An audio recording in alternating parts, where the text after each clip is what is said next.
Hello, everyone, and welcome to Tarnished Bronze. We are continuing our coverage of the Avengers. And Patrick, what are we up to and what are we in for today? Oh yeah. Okay. So today it's 299 and the eagerly anticipated issue 300, the 64-page spectacular Avengers 300. So, this is going to be triple the size of every other Avengers issue, and I'm so glad because I'm so looking forward to this. I really love the Inferno X-Men issues, Patrick. So, were you keeping up with these, or is this like a Yeah, blind I spot in your X-Men rating? I was actually kind of annoyed.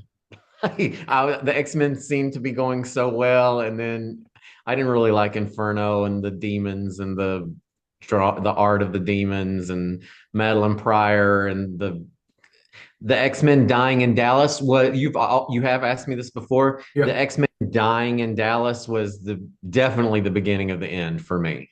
So, safely to say, Tarnished Bronze viewers, that this is not just going to be a list of grievances from Patrick. It's also going to be a list of grievances for me in this episode. I think because what is happening? If you're the Pollyanna type, this isn't the episode for you. So We're usually pretty positive. we do have an all-star team. We've got Walt Simonson, who knows his way around making and drawing a story, and we've got the pinnacle of Avengers artists, John Buscema and Tom Palmer, who were with us through our really cool Roger Stern issues and so on and so forth. So they're no slouches when it comes to the drawing department. We've got the guest stars here of what looks like will be the Fantastic Four. Now, I love the Fantastic Four. Patrick, what was your first exposure to the Fantastic Four? I think probably around the beginning of the 80s when I think you are the one that told me that the story arc was called In Search of Galactus, but it's when the Sphinx comes back and is threatening the Earth, and the Fantastic Four hunt down Galactus to get him to help battle the Sphinx. I'm pretty sure that was probably now, of course, I was introduced to them at some point beyond, before that. I remember when you were talking about your first Superman story, and you were like, I mean, I knew who Superman was, and Mhm. I feel like I was the same thing with the Fantastic Four. I knew who they were. I'd probably seen them around, but those are the first comics I can really remember. So what I'm starting to get very, very, very irritated with is Patrick here just so happens to have started reading comics with some It's really crazy. all-time amazing issues. So he's just right on the cusp of, I think, when John Byrne starts drawing it, he'll start writing and drawing it. We will be covering this And a lot of later my in the first show. ones were burned. So when I don't know if you remember this, but when they relocated Atalan to the moon, which is another one of my favorite ones, that's by Byrne. That was one of my first comics off the rack too. So, and then I think I mentioned or before this podcast, there's a one-off with the Frightful Four. That's it. Okay. Yeah. That I really loved with Electro, and it guest stars Spider-Man. So I was pretty good with the team books. Those were really the one I really like bang for your buck. I didn't have much money. So if I got one, I definitely wanted something more. I did like Superman, but I definitely wanted to get as many heroes and as many powers as I could in one issue. So, Okay. So my first Fantastic Four is the post Heroes Reborn era. I oh, was never that interested as a young child in the Fantastic Four, but as I started getting into comics more as obviously in the 90s they were a big investment. I was going to fund my retirement at age 25 by purchasing how's um, that going? all of these Jim Lee issues. So anyway, after that, Scott Lobdell takes over the Fantastic Four with Salvador LaRocca on art. Now, at issue 4 of that Fantastic Four series, Chris Claremont takes over, and he Hmm. really does a great thing with Doom and Sue Richards. So we might have to delve into that at some point in the channel because that is pretty like up the alley of Tarnished Bronze. But in hindsight, it makes a very interesting story because instead of Scott Lobdell trying to fill Chris Claremont's rather large boots, Chris Claremont comes in to shoulder barge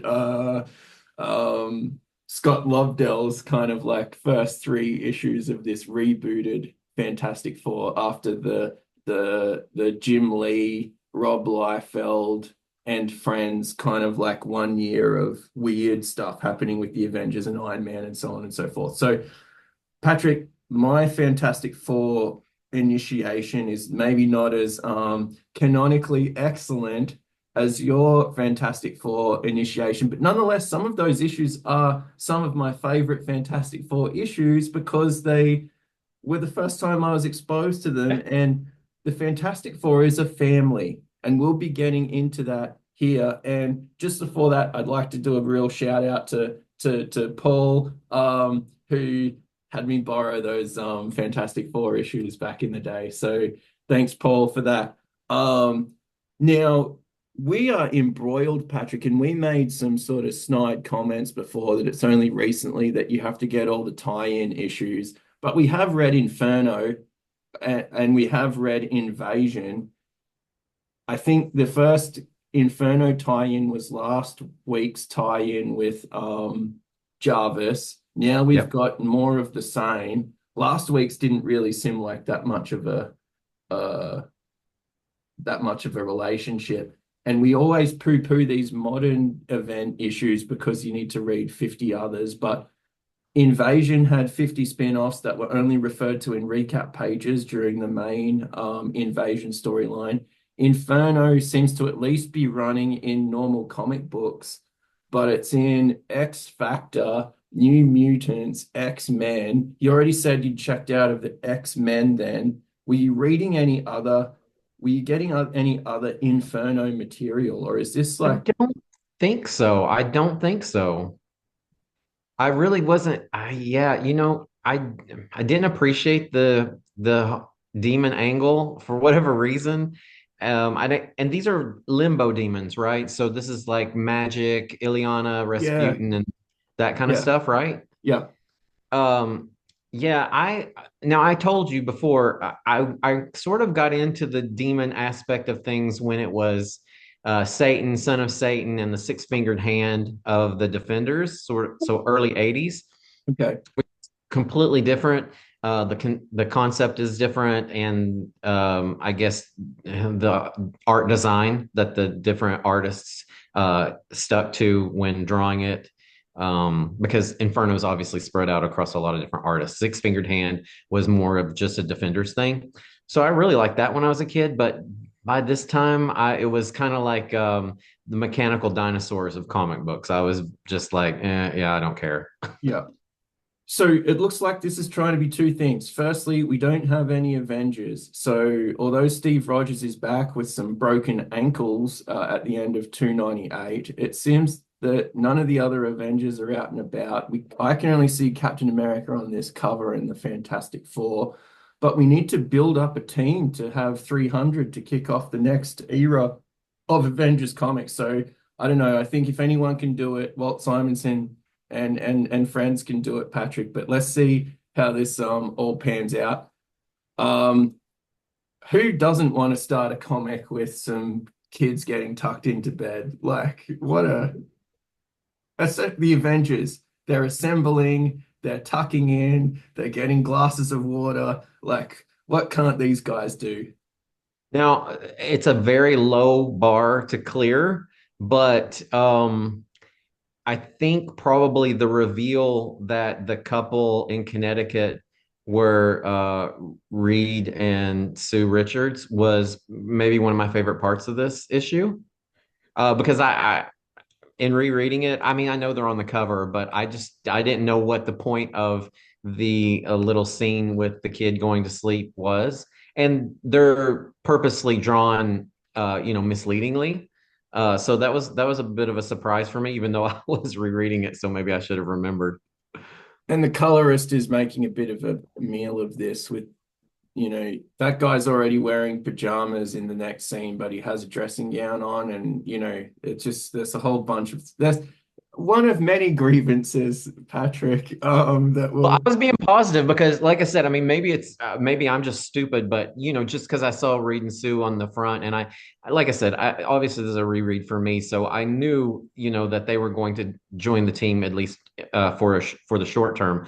I couldn't remember the conceit behind introducing this couple in Connecticut or what was going on. Sometimes it's the framework of the story and it may not even have that much to do with the actual tale. Oh yeah. So later on, when we find out who this couple is, I was like, oh, okay, that's kind of cool. So, Yeah, so they know that to do a big callback, they're no Todds from the ATP tour on one of our previous heavy metal episodes that they delved into his backstory quite extensively for reasons that escape everyone, including the people making the comic. Um, so anyway, we've got some pretty good action. So I do poo-poo the start a little bit, but Captain America is alive and swinging. There's some rope, like it seems like this Inferno thing is getting like demons and technological things very upset. And so we can see that. And Captain America is in his US agent outfit. Um, I think it looks pretty cool. Not it's much of a muchness here, whether I like this better than the other one. The demons are a little bit flat for me. But what is cool is Buscema can draw the hell out of a motorcycle. Like it does look pretty legit. And is Captain America just this is his mode of transport in this era, or is he yeah, sort of like that's his that's his go-to for sure. okay. His Batmobile, the Americycle. Yeah, and these guys are obviously got some cool haircuts, and I do love the what's that guy's name? Is it Warlock? Warlock. Yeah, Warlock. I love Warlock's just look of curiosity here. Like it's not every like I think they're selling the fact that it's not every day that you just see Captain America roll into your street. And so I Well, think and Cannonball's gotten rid of his crew cut too. That's yeah, sort of. I had to do a double take because he usually either has that 90s kind of like it's a semi, flat Leonardo top. DiCaprio from looks a little bit Leo DiCaprio from Romeo and Juliet, like unnecessarily Uh, long like front of hair, like the reverse mullet. I'm just gonna call it that. Um or he has the sort of, down on the farm crew cut, Patrick. yeah. This is like neither one nor the other. I think nowadays this is actually a pretty popular style nowadays, is what from what I hear, except it's usually a little more curly on top and they call it the broccoli. Do you know this? No, I'm not keeping in touch, but I am very glad that Tarnished Bronze is giving hairstyle Style information. tips? And Yeah. yeah, I have my finger on the pulse of today's youth. yeah, the youths. Don't yeah. Strike it. I did sorry. Yeah, yeah, this is a I swear fairly to God, young. I didn't mean it like that. So Patrick is just taking the blood pressure of every Tom, Dick, and Harry down at the local bus stop. But what's going on here? There's some demon invasions. It wasn't Yeah, in this is just a construct by Simonson to introduce the writer, or excuse me, the readers into what's going on, right? okay. Captain America is fighting the demons in New York City, and he happens to run across the New Mutants, who explain to him the what's going on in terms of Inferno. So this is just a way to introduce us to the background of what's going on, why there are demons everywhere, and then he's off on his merry way, and it's just a quick cameo by the New Mutants. Yeah, there's some, reasonable demon stuff. It's just not one of the things about this story is that nothing is really that integrated, Patrick. It all just seems very tangential to the main I point. also one thing that I noticed that I didn't really like, and I think it's a difference when I brought up the six-fingered hand, is everything's very monochromatic. And I understand it may have been a timing issue, right? But it's like all the demons are just one color. Their clothing is the same color, their Yeah. horns are the same color, their teeth are the same color. And I don't mean among all of them, but do you see what I'm saying? Yeah, yeah, there it's now that would look really cool if you had those kind of silhouettes that we saw in the issue of Invasion, Invasion. where Yes. mid, fore, and background characters are they're not even fully realized, they're just in different sort of shades of pastel. But that I don't think is going on here. These are fully detailed characters that just seem bizarrely flat. And I wasn't meaning flat in flat chrome, but now that you mentioned that, that's one of the reasons why they're not popping out because they're drawn quite well. They're not, it's just not I actually hadn't noticed it either until we were discussing it. Because if you look at the one with the tail and the shaggy behind, that's like a yeah, satyr there on the yeah. top right. That character actually looks pretty interesting to me, but it kind of loses. I lose my interest when the coloring is sort of boring, I guess, for Yeah. lack of a better word. So the New Mutants introduced Captain America to the whole invasion scenario, but why is he just zooming off? I think he's gonna. I'm almost positive at this point he's actually decided that he's gonna go seek out the Richards Okay. to get some assistance. You know, the Avengers are disbanded. This is a little bit Oh, above okay. his pay Yeah. grade. So you know he needs maybe some scientific help, I guess. Yeah. So the conceit of last issue was basically the Avengers disbanded and they haven't gotten anyone besides Jarvis. Now Cap's there and he can't really Avengers assemble if there's no Avengers. So that makes sense that he's off to the green fields of Connecticut, which Yes. this is a really good six panel page. Like look at panel 4 here. That's got to be an amazing, like that's an amazing like that's the silhouette and the shadow and so on and so forth. And in the foreground, like that guy's like that gun is getting cocked.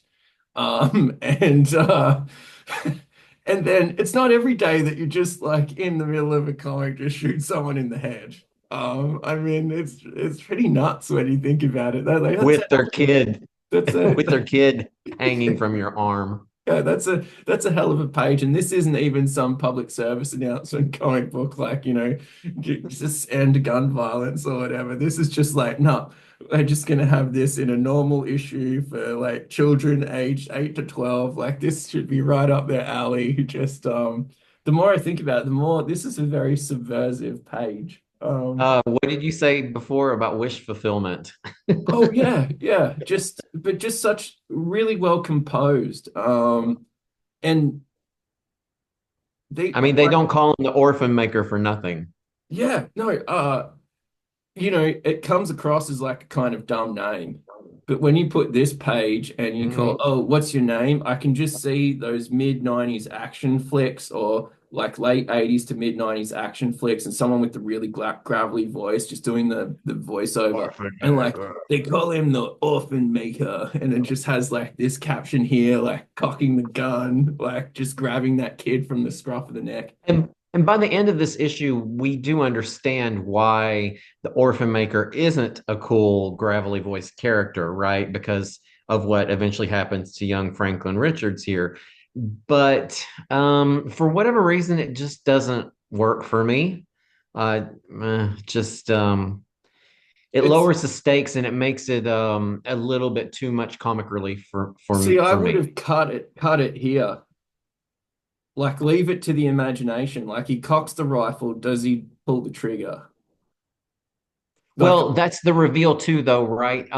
When the force field comes up, this is for the people who are stupid like me and didn't go, oh, this is Reed and Sue Richards. Like, I didn't know they lived in Connecticut. I've forgotten all this. Like, I was just reading this. I just was reading this as a newborn babe in the okay, woods. yeah. No, So I that's could kind of the understand. reveal. One of the things that you notice if you want to do that stuff on the page turn, because so, like I said, just full disclosure, trying to make my own comic, and then on the page turn is where you have the cool reveal. Yeah. No, that's Like, 100% true.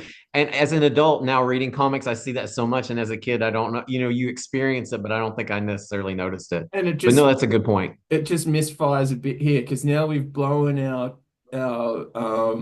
what is A it where little, he but wraps I it will, up? Suspense. We yeah, but let me say this because I don't know. Let me see what happens next. here's the thing. We see the bullet ricochet, but you're gonna think I'm so dumb. But honestly, when this happens, you could be kind of like, oh, why did the bullet ricochet? Yeah. Because Also, I'm not that au fait with webs, but this looks like a single round discharge to me, and why it goes bracka bang bang bang like a semi-automatic is very strange. But anyway, yeah. by the way, I don't mean to I want to try to be as positive as possible. So I would be remiss if I did not say that I think you skipped over my favorite part of this comic is actually happens to be when Thena summons Gilgamesh, also known as the Forgotten One, to her throne room in where are they? Celestia or Eternia or wherever the Olympia, wherever the Eternals hang out and sends him off to New York to fight the demons. Even though it was only one page, like I said, it's a low bar for me because I didn't really enjoy this issue that much. But I kind of like that part and seeing the Eternals, seeing their sort of pseudo futuristic palace and whatnot, and these are characters that you don't really see a lot at this time. I was kind of excited by that. So Well, also he wasn't wearing his cowhead yeah, uniform yet. that was the thing that made me weirded out, and then I like didn't realize it was the same person. Like I thought they were doing a riff on Gilgamesh, like the ancient Sumerian. That's where he gets his name. Yeah. Yeah, I thought it was like the Gilgamesh, not the Eternal, because Oh he yeah. didn't have all his accoutrement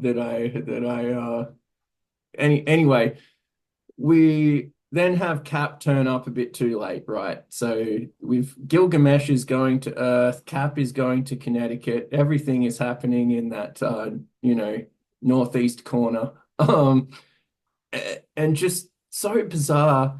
Like bangs on the door, then decides to do some breaking and entering. Like I wouldn't me personally, I would not break and enter into the Richards's house, by the way. But that's just me. Your mileage might vary if you're a bit of a window licker. You might want to go in through the It's funny bedroom. that the gunshot didn't wake them up too, right?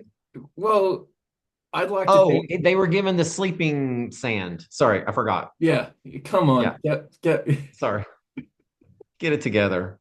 yeah, just really strange, Patrick. Is it correct to say that there's some strange choices here, and I think they're just like winding the clock down now, man. Like they're, We have a very thin plot and we need to stretch it out as much as possible. yeah. Um, Nonetheless, this is pretty like it's not easy to draw machines, and from this angle, from behind is just a bad angle for everything because you can't use visual shorthand. You have to draw what it is. So I think they do really well here. It's just this pretty palatial house as well. Um, Now we get some nice tech with Nanny, and so this is the upshot of this kidnapping is that this Nanny character now has Franklin Richards under her control, and I'm blanking on Orphan Maker whether he's aware of the situation or not. Like that's what I'm not really clear about in these, even though Well, they're supposed. that's what I was referring to earlier is we kind of figure out that Orphan Maker, I figured this out and I didn't even know who the Richards were, but we figure out that Orphan Maker is one of his previous abductions who he then arms with this armor and uses to continue his or her work. I don't know if I, I can't assume the gender of this egg, so I'm just going to say they. Okay, But they use these children, and that's why Orphan Maker is sort of not that cool of a character because he's got some powers, but he's just a timid little I guess, tot, I guess, a man. toddler. Yeah. Good tech though in this I thing. hate the amorphic egg though. I just don't. Yeah. Yeah, I it wasn't doing it for me. I so full disclosure, I really like Nanny and Orphan Maker in the more modern series of Hellions, where they're like Oh, part of this kill and extraction team for the Krakoan X-Men.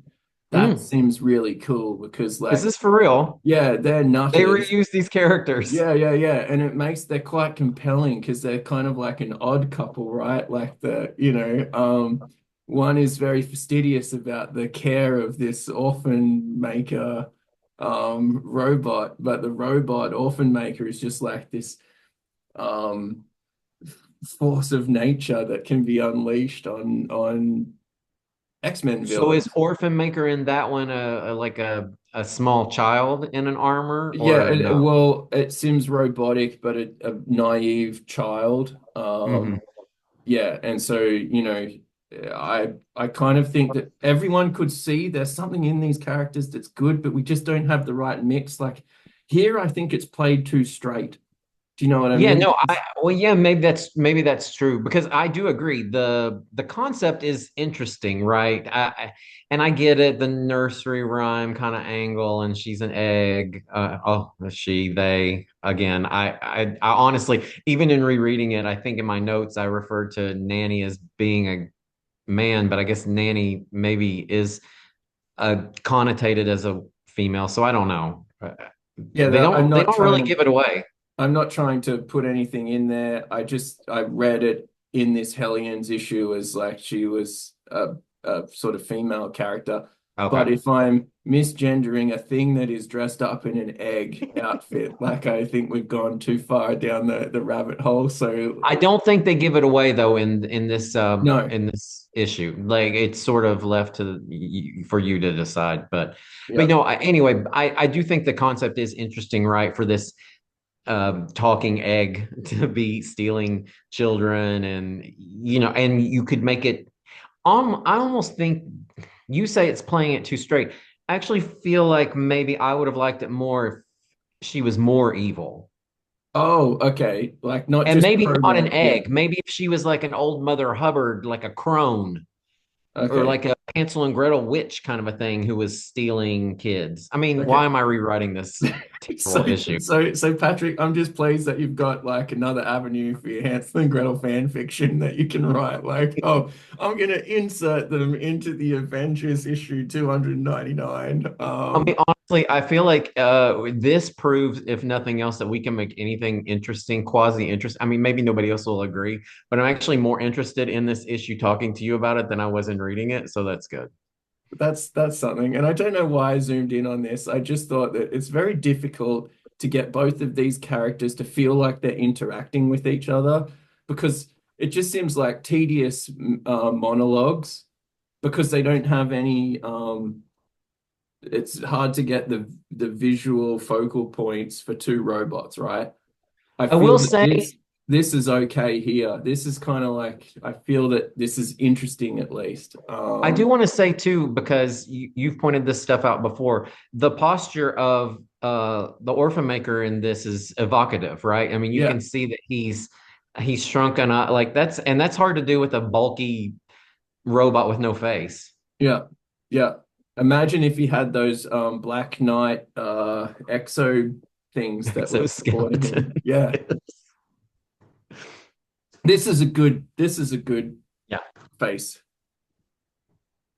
Reed I'm just Richards looks like he's gotten a very severe nose job, though. I will say they both have they're both on their third or fourth nose jobs. And then, but imagine having like so I picked on Doctor Strange before because it seemed like he only had one gray temple. I think is Reed Richards dyeing his hair gray in order to appear more distinguished, like but only doing it, he's wearing a swimming cap and then just like graying out the sides, like Because there's no salt and pepper in the top at all. yeah, it's No, yeah. but that's a good face for her for sure. And the emotion is conveyed well, and she's actually very pretty. The hair is So working. yeah, I mean, John Buscema, he draws really, really good torture devices and he can draw good That's faces. So I a mean, bad you put those two together and you've got yourself a hell of a comic. it's a combination that might alert the FBI, but we'll leave that for another one. Yeah. And I would be astonished if the person who kidnapped my kid was this weird, these two weirdo looking robots and this other weirdo looking egg. To be quite frank. And the reason that we're being a little bit jocular in this issue is because not much is happening. Like they're all just, I don't know that these are involved in the Inferno, these robots. It just seems like they're riffing on. Yeah, almost like it's another sort of fill-in conceit, right? Because we'll find out in the next issue that Nanny and Orphan Maker go off on their own, and really, it's Franklin is abducted again by the demons. I mean, not to sorry to spoil it for you, but Yeah. so he could have been abducted from the demons from his bed in Connecticut, and we could have skipped all this, right? Yeah, it just seems very strange, Patrick. And look at Gilgamesh there. Look, I just can't. I suspend disbelief. I'm a go alonger. Like I do feel like most of the time I really try to find the positives in this stuff. And yeah, I just don't like the steerhead. The costume is just not doing it for me. I just don't like it at all. It's a bad color. It's a bad color combination. Is it brown? I'm Yeah, colorblind. it's a Okay. bad color and a bad color combination and a dumb like looking thing. It just because just And they know Thor's coming back, right? And he's got wings on his head. So why you want horns on this guy's head? I don't know. Because he didn't have horn. Like he put this on before he left. Patrick, I'm gonna put it out there. I don't like Gilgamesh in this thing.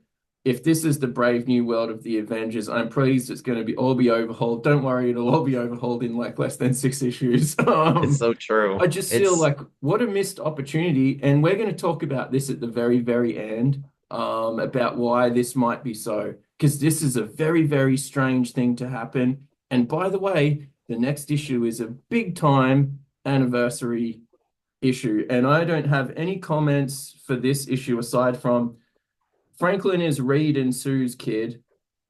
Is Valeria the child of Sue and Doctor Doom or Sue and Namor? I don't even think Valeria exists yet. Okay, that's okay. But does she is that canon now that she had a child with someone else? Not through normal sex, right? I mean, there's no way Sue No, I Storm cheated so on if Reed Richards. Disney, if you want to get in touch with me, I can really do some things to shake up your tired IP. Um I would have Valeria as either Namor or Doom's canonical child with Sue Richards. Well, doesn't look, I don't, by the time Valeria came around, I definitely don't have a lot of, But education about yeah, that character, but she does have magic. I have one-offs here and there of yeah. like different volumes of Fantastic Four after I stopped collecting, which was around the time when we had two things, if you recall. And there was like a Ms. thing Oh and yeah, a yeah, yeah, it was like yeah, a she yeah, thing or yeah, whatever. yeah. Oh yeah, yeah, yeah, yeah. So that was around the time I think I went to college, and then I was like, okay, yeah, I don't have time for she thing anymore. So I don't know that much, but if I recall correctly, Valeria has magic and stuff like Doctor Doom. So maybe there's something to that, but I don't know what canon is right now, and I can't imagine that they would take a character like Sue Storm and a property like the Fantastic Four and make it canon that she actually had consensual sex with Namor or Doctor Doom. She would So have had to have been my implanted, 68 right? issue arc would be Yeah. exploring how that comes to fruition. Okay, okay. Yeah. It Um, can't be through consent though, because that's like no, a no, I'm not going to cheapen it by making it an assault. I just have to get there oh no, somehow. oh I Yeah. don't yeah, I was gonna say it doesn't have to be in a oh yeah, that's maybe too far too, right? But it also can't be that she cheated on Reed in a moment No, of no, that's what I that's mean. kind of That's like Jean Patrick. Grey. Wait, that's like Jean Grey destroying the galaxy. Like Jim Shooter is not gonna let that stand. Yeah, that is why you were signing me on to do 60 Okay, issues. to explain. No, I'll do it. Yeah, I will take that bait. But I'm just giving you the parameters. It can't be a child from rape, pardon the phrase, yeah. and it cannot be a consensual affair. It Okay. has to be somewhere between those two. I think I've got some wiggle room there, Patrick, to Yes. make that Yo, work. no, there's a vast gradient of fertile ground for you to plant your stake in. But that's just my opinion. All right, everyone, stay alert for all those fan fiction forums. Actually, just to coin an alliteration, Fantastic Four fan Fan fiction forum. fiction. Say that 10 times Yeah. quickly. The five Um, F's. yeah, and this deserves more than five Fs, Patrick. This I mean, is look at Gilgamesh. Just look at him. he's not skipping leg day, to be fair. True. If I had legs like that, I'd never lose a tennis match. I 100% believe. Yeah. Regardless of what sort of skirt you're wearing to tennis, that would be really I could really wear that skirt and still win and yeah, not be laughed off the court. yeah.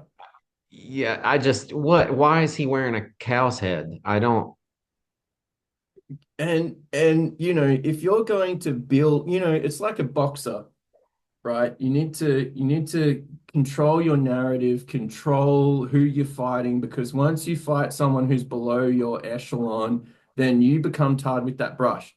So Mr. Fantastic, Sue Storm, and so on, Sue Richards, Invisible Woman, Thor, the Mighty Thor, Steve Rogers is Captain America. Like, if you want your comic character to be forgotten, call them so and so, the forgotten one. Like no one can. Like it just it's ironic. yeah. That's the I can't. definite. I I, think this has got to be an inside joke, right? Like I just no, I never thought that, but that's brilliant. It was like they were trying to teach kids about irony. yeah. Here's the thing. I'm almost positive that I texted you a picture of the way the Forgotten One looked years before this, when he had the white suit with the red Yep, piping yep, and yep, the yep, complete face mask, so you couldn't even see his face. yep, That character looked sweet. Like yeah, that character with this, you'd be like, oh my God, who is he? What are his powers? Like where'd he come from? What's his origin? This, I'm like, what did he kill a cow on the way here? Like, is it yeah, the Minotaur? What the hell is it? yeah. It's not good. It's And not good. I have to admit, I do know the name and I remember it from History of Western Civilization or whatever. But did the original or the myth of Gilgamesh, does it involve a steer's head? I don't know, but he's essentially the first superhero. So, the Epic of Gilgamesh is kind of like one of these. Most of the old stuff that still survives is like old mate owned 15,000 cattle and was a great bloke. Gilgamesh is one of the few of these surviving old things that is imaginary.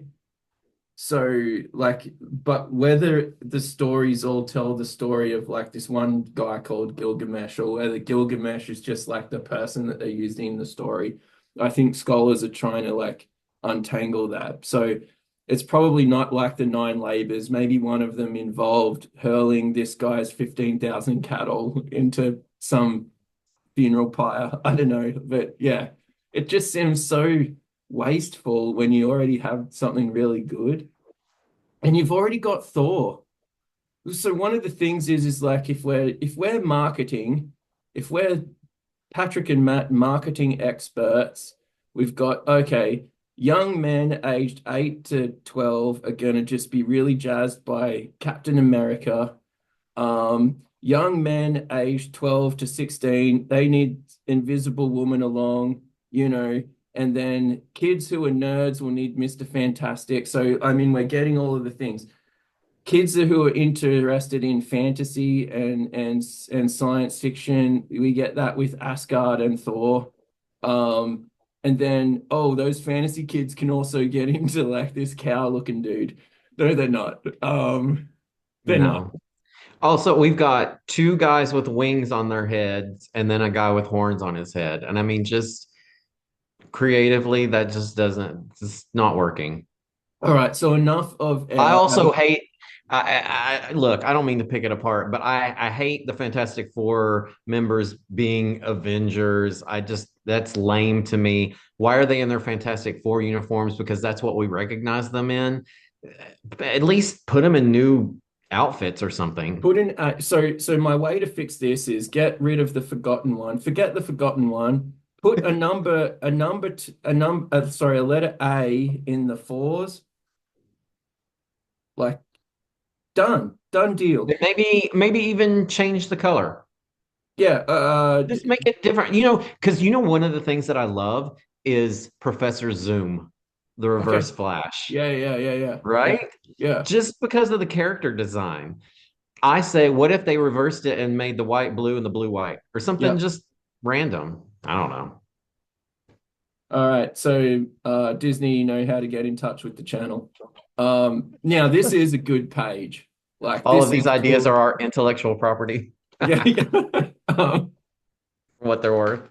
Yeah. All right. Yeah, So this is great, honestly. And in all the bitching and stuff, and even when because we had kind of talked about how tedious these were to read. When I saw this, I was like, "Oh, this is great. I agree." yeah. And it's that it might be slim pickings this issue, Patrick, but it's no one's fault. Like I just want to get this across. It's no one's fault. It just seems the characterization is off and the pacing is off. And also we have to fill like 60 pages or something. It's just a bit off, Patrick. Well, and this is the thing. This I wrote my notes. This is what it's all been leading to. The filler issues, the decimation of the former Avengers team, the gradual introduction of new characters. We finally get to 300 and we have a new team of Avengers. And this is the team that we were waiting for. And what is so confusing, and I know we're probably going to get to this later, but one of the questions I have for you is I thought, oh, okay. The reason they were doing this is because Simonson, because I forgot what was coming, right? You kept saying Byrne was coming, but I didn't know how many issues. It wasn't registering with me. So I thought, okay, this is also Simonson can write the Avengers. He's a huge writer, right? I know he's very esteemed, especially with Thor. Yeah. People rave about his Thor. I mean, I know he's done other things too as And well. and Very he can popular draw. writer. So he Huh? knows pacing because he can draw it. Like So I assumed that all of this was for him to introduce his character of Avengers that he wanted to write so that then they could give this well-known writer the Avengers and say, off you go, right? But spoiler alert, he's almost done already. yeah, this is it. This is going to be his So last this issue. wasn't his team of Avengers. It was like, well, I don't like, was he pulled at the last minute? Oh, you said maybe because Byrne is coming back, that maybe at this point they knew Byrne was coming back. Maybe Byrne was only coming back if he could write the Avengers, and then they have to reintroduce a whole new team so that he can write the Avengers he wants to write. But it just feels like we're treading water for so long. So we may as well get into it now, but I think that the Kangs were meant to be a villain that was the Council of Kangs was meant to be the big bad that was going to propel this whole series through year two. What happened between Simonson starting and the end of Simonson is Marvel may or may not be under bankruptcy. Jim Shooter is out of the picture, and Tom DeFalco is now the editor-in-chief. Now, I think what that getting rid of Jim Shooter did is it meant that some people who no longer worked for Marvel were going to come back to Marvel. And maybe Simonson's deal was like, well, we need you to cut you short. We're going to give you issue 300 so you'll get a paycheck. Like I think this sold in non-trivial numbers. Like this would have been a big anniversary issue. So he's truncated his Council of Kangs thing, which was we were seeing seeds of that, seeds of that, seeds of that until it ended. And then we've got to end the Kang storyline right now. So this is like normal Kang, not that time council Kang. Simonson will still work for Marvel, still work for DC. He'll have some of his best work ahead of him, but I don't think he was putting everything into this in particular. And then, oh, also you've got to fill this in with some bloody crossover with the X-Men. Like that's the straw, the final straw thrown on that camel's back, and it's just like, this isn't maybe my cup of tea. Knowing that Wonder too. I don't know if he knows that John Byrne's down the pike, but John Byrne has a track record of throwing stuff out, whether your mileage may vary, whether you agree with it or not, but it's like, I don't want to invest all of my time and energy into making something that's going to be jettisoned fairly shortly. And That no, that's a so good point. The other thing about the Kangs, because I 100% agree that it seemed like, and we discussed it in that episode, that it seemed like we were building to something more than what we got, right? And I wonder if it was still under, if Kang was still going to play a role after this, at this point, when this issue was produced, because this issue is a way to bring our Kang back because he was lost in time. He was thrown off the wings of the Quinjet and kind of lost. And this one brings him back, but it also puts him back as a player who is also sort of quasi responsible for the Avengers reforming, right? So Nebula yeah. Kang kind of destroyed the Avengers, and then our traditional Kang kind of works his magic to bring them back to save himself, but also maybe to become a player in a future. Maybe they were still, or maybe it was just a tie up loose ends, like you said. Yeah, Who I, can I, I'm say? I'm not sure. I would love for someone actually to nut this out because I do not think that the Jim Shooter exit has nothing to do with it. I don't think that they knew who was going to replace them, but I think that they did know that it wasn't going to be as big a length of time as what they thought, especially when I'm not sure if Grunwald is still on board, but he gave Stern the heave ho, after all of that success. So this isn't like something that these comic books are made by people, and people have all sorts of choices and all sorts of difficult decisions that they have to make. Um, and I'm not Family saying, illnesses. yeah, and this is something that I am not saying that Simonson and Tom Palmer and John Buscema are doing a bad job or they're doing a hack job or they're trying to like just nurse this through. I'm just saying, given the fact that they have to spend a double length issue, given the fact that they have to wrap things up and make a new team and know that that new team is not going to maybe be extending into the future, and I have to also tie it in with this Inferno business. Patrick, I can understand that that is not the best way to like make the best possible comic. And it just so happens that maybe a lot of eyeballs saw this because it was Avengers 300. That makes me feel a bit sad that people who are going, oh, Walt Simonson, like Avengers 300, that's the thing that Mhm. upsets me more about this rather than the strange story choices that no one knows how this gets imposed. Does Well, that make full sense? disclosure, I was rereading this line against my better judgment on my own when we first started Yeah. talking, right? And you were the one who said, "Oh yeah, Simonson is coming up." And a full disclosure, when I was younger, I did not pay close enough attention to who the authors were and who the creators or the artists were. I was more just enjoying the stories. I was young. I wasn't keyed into that aspect of comics. But I know his reputation, so I never really realized which issues he had written, and oh, this will be exciting. And you're exactly right. I was kind of taken aback because I know he's held in such high regard. And again, it's not a criticism at all. It's just you can tell when you read it that it's just not the best work that we've read, in this time period for the Avengers or for the other comics that were being produced at this time. So Yeah, and I'm just also certain that those Council of Kangs were a revelation in those issues that we had the Mariana or Mariana, whatever the hell her name is, like Namor's wives. They were a revelation in those issues where we got this backstory of a thing. Oh, this is coming down the pike, and yes. here it just seems to be abandoned. And now, it's a massive what if for me. So this is where we're really getting into some great 1980s stuff. We have our monocolored demons, although he seems to be more impressive because he's got the red eyes. And is that a demon or is that an X-Men villain goon in the No, back? he's a demon. He's this guy's Nastur's henchman, I think. I Okay. can't remember his name off the top of my head, but that is your girl, And Madeline. and and Patrick, are we going to be able to go to the haberdashers, get some fabric, get a pattern, and make a garment that just does underboob with this level of sophistication and excellence. Are we able to do that on planet Earth right now? Has that technology been lost? The secret is double-sided tape. Okay, okay, fantastic. So Madeline Pryor has just taped up the yin yang there. Just yeah, it's fantastic. It's just so this I think is a Mark Silvestri design. He would go on to do like the Wolverine series for the longest time, and he also did King Conan, which is where he gets his costume designs from.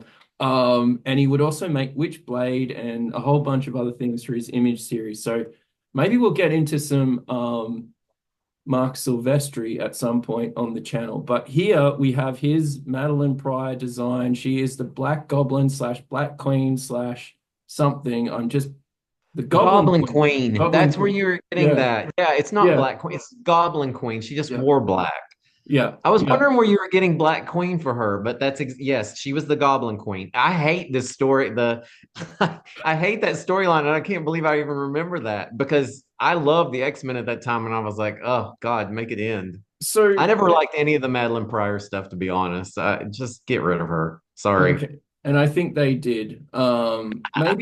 Maybe unfairly too. You know, I don't mind if there's a story reason for that, but it just seems like a massive a too hard basket. Like we have this too hard basket. We have this love story with Scott and Jean, and but he also like he just says goodbye to this lady and his kid, like in canon.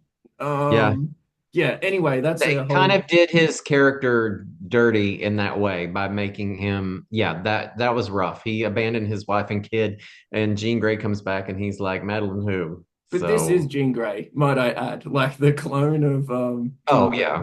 Yeah, anyway, we're starting to see the seeds of some mischaracterization, and I'm not sure if it's mischaracterization that will go on down the pike because I don't know how long the Avengers will have the Richardses in them, but if- Reed Richards is being assertive because he is the quasi leader of the Fantastic Four. I haven't read enough Fantastic Four. Like full disclosure, you guys know on this channel that I do these rereads.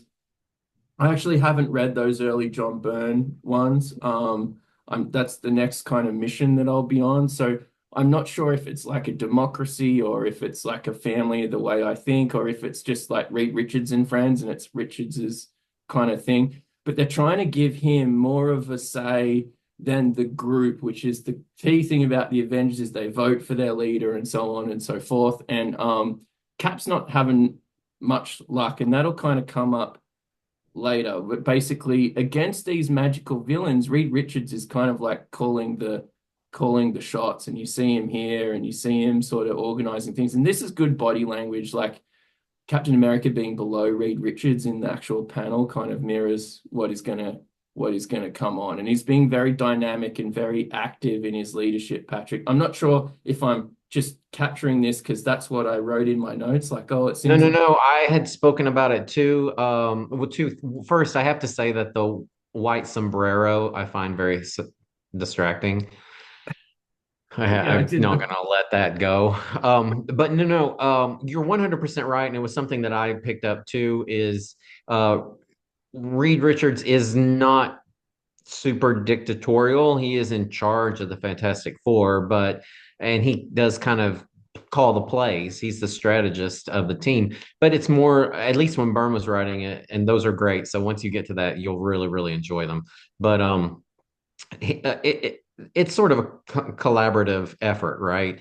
But here, yeah, we have him being very domineering, and then Captain America being very taken aback and sort of having this power struggle between the two of them, which just didn't ring true for me for the two characters. I mean, we've seen them work together many times before, and we've never seen this interaction. And I understand that now Reed's a member of the Avengers, but Captain America, or the Captain as he's called here, is only the sort of default leader. It's not like he's been an elected leader. In fact, they're not even the Avengers at this point. Until later in the story, But it is later in the story, and in fact, at the very end of the story, that it's a way too fine a point is put on it, where Captain America makes some statement like, "That's not going to fly around here, buddy," and it's like that. I just don't see that. So, but yeah, it was a bit odd. Yeah, so I think that the art is selling that concept, but I think that the story is doing a disservice to the characters you're allowed to do whatever you want with the characters.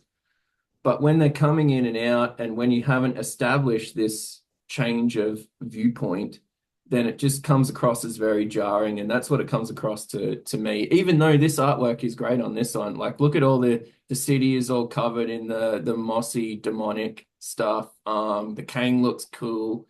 You know, it's not this just so happens that it's worse than the sum of its parts, this issue. Get actually the Thor scenes are some of the best because it's pretty cool to just see Thor. Great visual, and I think he's got, instead of the silly costume, he's got his own homemade one. You know where you take the sleeves off your shirt and you have this like muscle shirt. He's gone the whole like all the way down to the. They call that a back thong in the South. Okay, all right, yeah, nice. So he's got that going on. Although once again, what haberdasher is able to like keep all of that, not sort of splay out from the skin. Obviously he's going to Madeline Price Taylor Get to that get double these stick out. tape. Yeah, or he's got his own tape supply from 3M. Loving it. Sponsorship. Yeah, just great. So there's some great stuff that happens. It's just tedious to get there. More great stuff is happening, and then you've got two people who are inhabiting the same space. So I kind of liken it to, imagine having Eric Clapton and Jeff Beck in the same band. They're going to want to be doing the same stuff. And your band with these two people is not going to sound as good because you've just got two guys playing over each other. It seems that Gilgamesh is playing the same notes that Thor does, but Thor has brand recognition and a sick mullet and like a whole bunch of other things that are in his sort of favor, whereas Gilgamesh has a cow hat. Um, Yeah. you And know, he's literally the forgotten one. yeah, I mean, if you're wanting a code name, like, magma, like, okay, disaster, okay, like disaster, that's okay, havoc, okay, we've got that already, but, forgotten one, like, who is, if you're on American Gladiator and you are called the forgotten one, But dude, like Gilgamesh is any better? Like, yeah, why not call him Marshmallow or Mishmash? I mean, it's just yeah, I schlip guess. schlop. Or It's just just terrible. Gil. This is my mate Gil. Gilgamesh. I will say, just in the hopes of bringing some positivity to this discussion, I kind of liked him in his civilian uniform with the different color hair in one of the issues coming up. Oh, yeah, no, and it seems like that other version with the sleek sort of space outfit is cool. And I have some Eternals issues with John Romita Jr. That name keeps coming up. John Romita Jr. and an author whose name I forget did an Eternals series, and that's really good. And he has like the not this outfit because like why would I buy something that has this guy on it? Well, Um, I just finished, as you know, I just finished the new Eternals, which is not new anymore. It was new to me. I guess it finished up a couple of years ago, and the Forgotten One is in that, but he looks completely different. No cow's head in sight, so just something to look forward to. so It's this very is good, like by the way. Isaac Rabin, is that right? yeah, Yeah, so good. But yeah, here we have the Avengers, the new team, pledging their allegiance to the team over. I mean, Franklin's like, get the hell out of my room. I'm trying to sleep. yeah, I've just been abducted twice. Yeah. by two different unrelated And villains. and now some strange people are around me trying to do a seance. I'm still alive, like it's like some Ouija board thing. And also speaking of the art telling the story, I mean, look how Gilgamesh towers over Thor. Yeah, that's what I mean. They're playing each other's. Thor's like an Adonis, larger.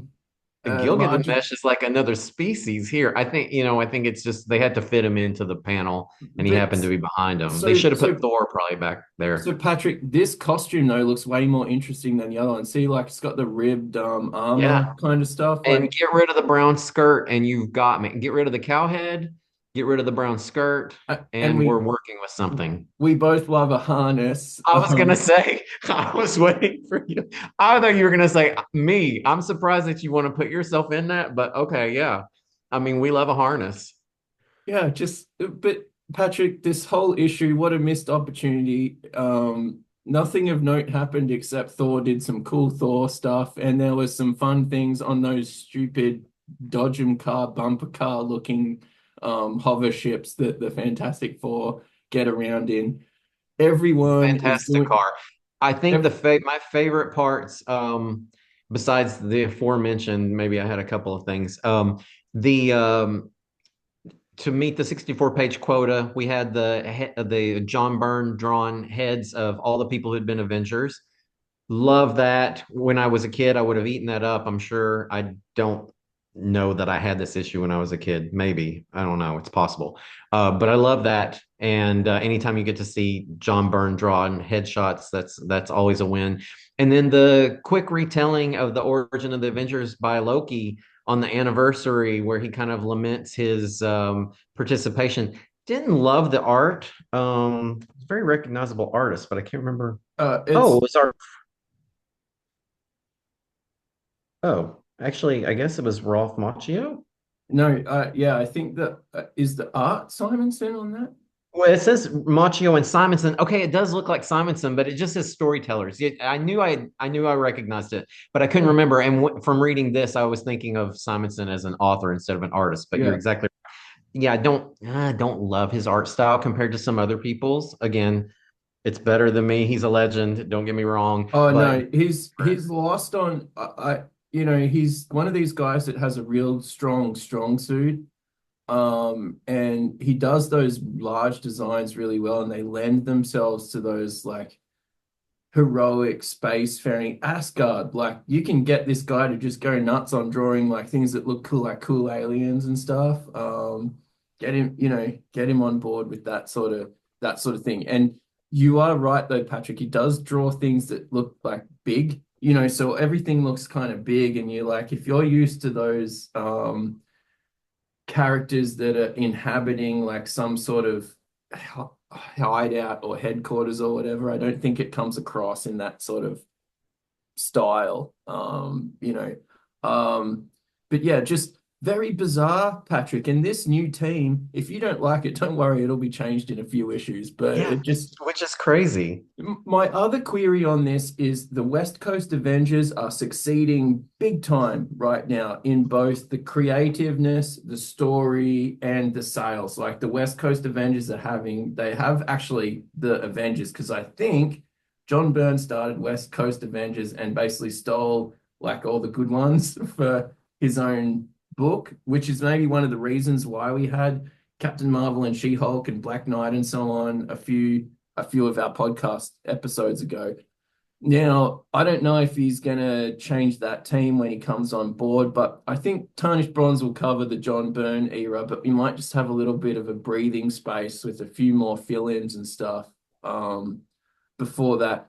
What I was going to ask you, Patrick, is who's reading Avengers who isn't feeling somewhat cheated when they're reading West Coast Avengers? Like, Yeah, well, I was actually really into West Coast Adventures. I guess, what year is this? 87, 88, yeah, 88-ish, 80. Oh, this is 80 89. into So this is 89. a little bit later. Um, yeah, you're right. But West Coast Avengers took a little bit of a weird turn too because they had who was the Esposito woman who Flamebird or uh she was sort of a born again Christian, very religious superhero, which is, different. You don't see that all the time. And they had this weird storyline where Ghost Rider sexually abused Mockingbird. Do you remember that? And Seems Master Pandemonium was this was their chief villain, and they explored very deeply into whether Tigra was a human who was part cat, or if she was a cat person who then became um human. And I don't need to sound facetious, but it's no wonder Marvel is up against bankruptcy. I mean, it really kind of jumped at the beginning. It was a little bit, it was more interesting. I collected, I think I have the first 35 or so episodes, Okay. issues. So it kind of gets murky for me about when different Yeah, things yeah, happen. yeah. But then they also started the Great Lake. Do you remember the Great Lakes Avengers where they I'm had, aware I they think her name exist. I was actually Big just thought they Bertha. were a joke, though. Yeah, she was like a female blob, and I think Hawkeye gets kicked off. So they kind of jumped the shark at a certain point, but I don't know how that coincides with this. I wish I could. I'd look it up really quick, but I don't want to waste time. So Yeah, no, I just wanted your gestalt of it, not so much like the actual the fact, but details. just in someone who is reading comics at the time, like I can't understand anyone who wants to read this instead of some other stuff. Like, Oh yeah. Honestly, once Stern left, it wasn't because I knew that Roger Stern left. I could just sense that things changed. and so Patrick, I you've was got a falling dollar. off that. You've Yeah, I got a was getting off that dollar. ride. And I could get probably what is going to be, Legion of Superheroes, the third volume, issue 53, or I could buy this like garbage Avenger. It's not garbage Avengers in the way that's made necessarily. It's just these people, I don't care about these characters and they're interacting in bizarre ways. And does that make sense? Like, why am I getting this? Oh yeah, yeah. No, I think West Coast Avengers was definitely better at this time. And even when it changed, but I think by now it had changed to Avengers West Coast, right? Which was Okay. a different thing too. So things changed. It was kind of, I feel like West Coast Avengers started off with a bang. Then it got a little bit weird and like minor characters, almost like what we're seeing here for a while. And then, like you said, then Byrne came in, and I think that's probably when he was stealing characters, maybe Okay. to coin a phrase. Yeah, no, because I was just like, I know that you're a big Legion fan, and I know that if you've got a dollar to spend, like, and Oh I could yeah. get this thing that's going to be, I know the quality of it, and then I have this thing where I don't know any of the characters, and also sometimes it's a bit hit and miss. Yeah, it just seems a very strange move on behalf of everybody because you've already invested so much in this Kang sort of saga. So, Patrick, my notes here, not with a bang, but with a whimper, we end our the end of the beginning of the end for the interstitial Avengers. We've got a few more issues to go before the burn thing. I think we'll stick it out just to see if these fill-in issues are any good, but we've got another big reread or our big sort of spine of Tarnished Bronze coming up down the track. So we'll see if some changes of let's just maybe do one issue at a time because these books are pretty dense, these ones that are coming down the pike. And so that's enough sort of housekeeping. I've got some just quick questions and answers. Some of them we've already done. So we touched on Madeline Pryor. We touched on this Simonson, like behind the scenes issue. I just want to put it out there. Is there a worse anniversary issue than this? And my one, while you have a think about it, the only one that I can conceive of is Amazing Spider-Man 400 with the death of Aunt May. I don't have that one, but I know it. How about, is it Avengers 200 or 300 where Ms. Marvel has her pregnancy in Oh, like it might be a the two. 2 day period or Yeah. something, and then everybody's like, "Oh, you got raped by an interdimensional being, but that's cool.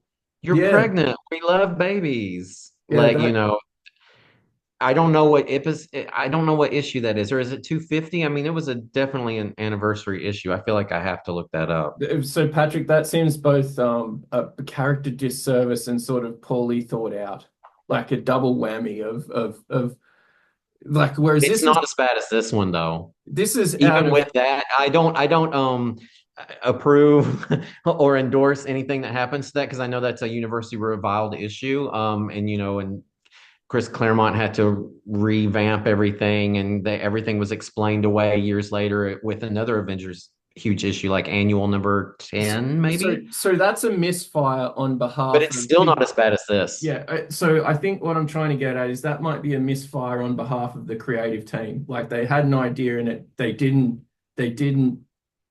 execute it very well. Or think it through enough. Yeah.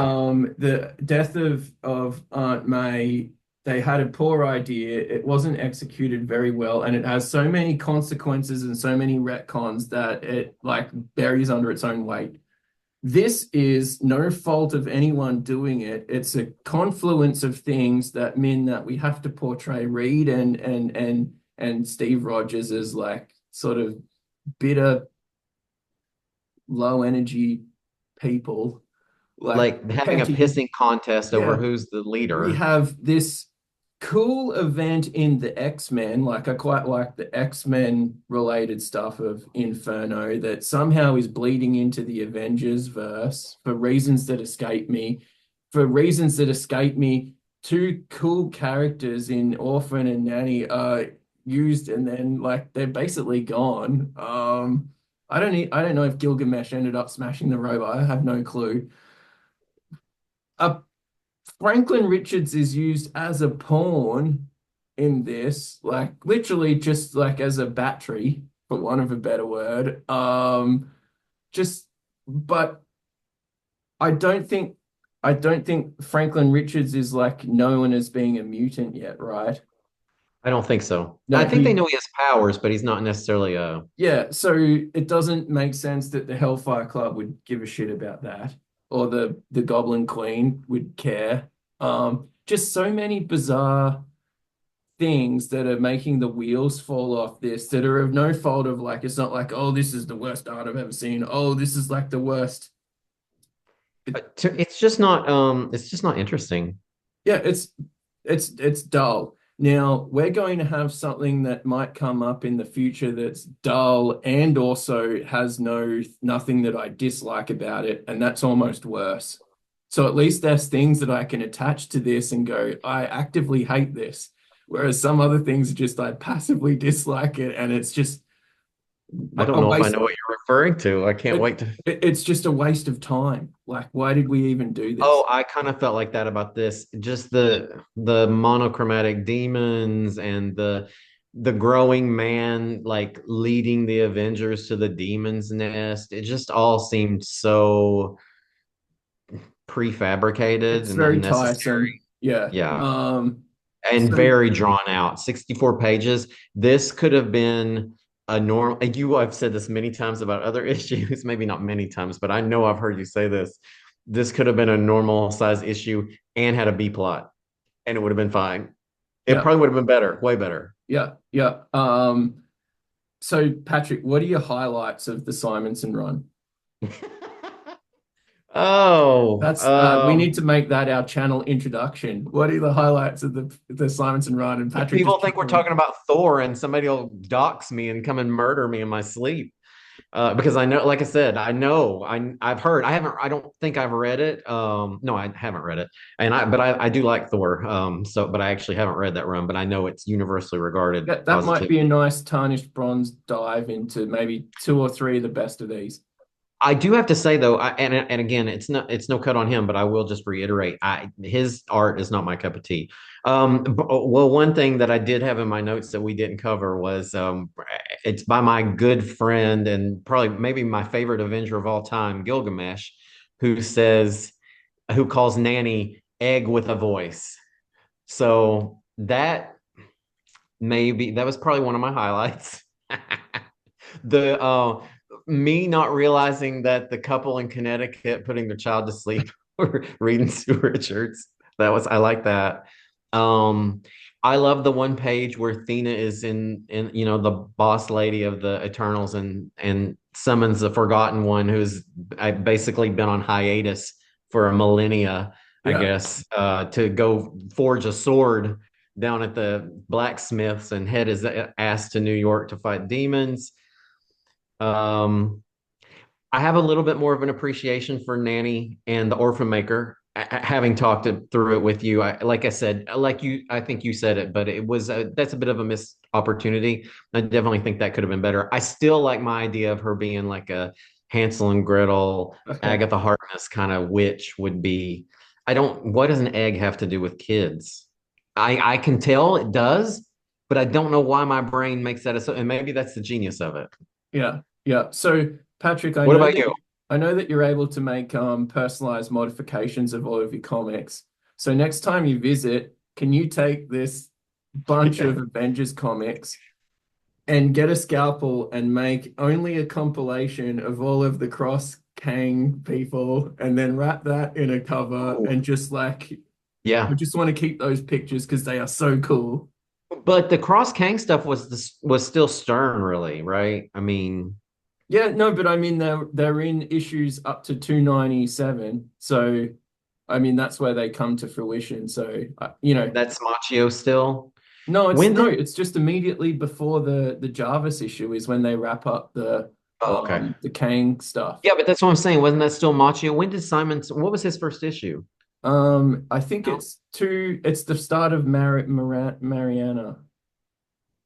Oh no, that was Machio. No, so Machio is heavy metal, and then Simonson Oh, starts off that's when with they switched. Okay, yeah. okay. My Yeah, no, so mistake. that's what Okay. I mean. They had a lot of lead in. They used a lot of this stuff. That's Yeah, yeah. okay. I didn't realize it had gone back that far. So my apologies for that. So given that into the context, then sad Namor has got to be like up there. Yeah, I was being Yeah, so flip about it. yeah, Yeah, it had escaped me that it went back. We've been doing this for a while now.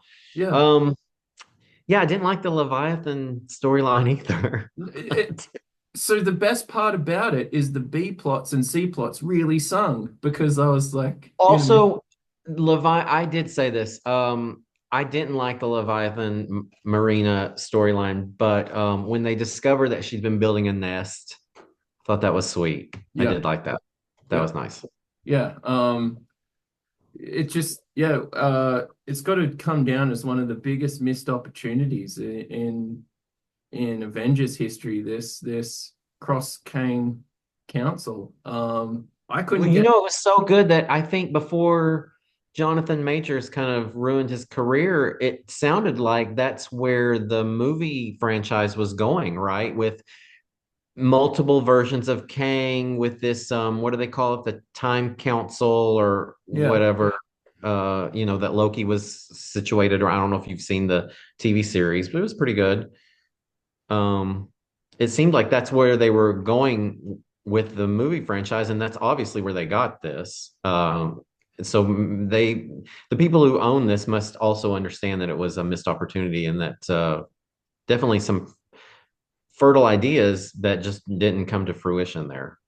Yeah, yeah. So the But yeah, highest, the Crime Kang Council absolutely is the highlight. I mean, you're exactly right. I think in my mind, I was sort of pushing that back further than I should have. So I yeah, apologize for that. yeah, no, the highs were high, but the lows were low, and it just wasn't enough, Patrick. That's my summation of Walt Simonson and the great John Buscema and Tom Palmer. They weren't able to shine as much as what we would like. So coming up on Tarnished Bronze, we've got a few more Avengers issues before we get into the John Byrne stuff. And will we save our announcements for our big reread for later, or will we give a teaser here, Patrick? Oh yeah, I say give it. Okay, so we are going to do something done by a little known cartoonist called Keith Giffen. And before you all get excited about our upcoming coverage of Ambush Bug, we That's are what I thought going you were talking about. It's like, we are going to get into 5 years later. And we're going to do maybe the first 12 or 13 issues, and we're going to try and do it in depth because like this interstitial Avengers run, so much is covered.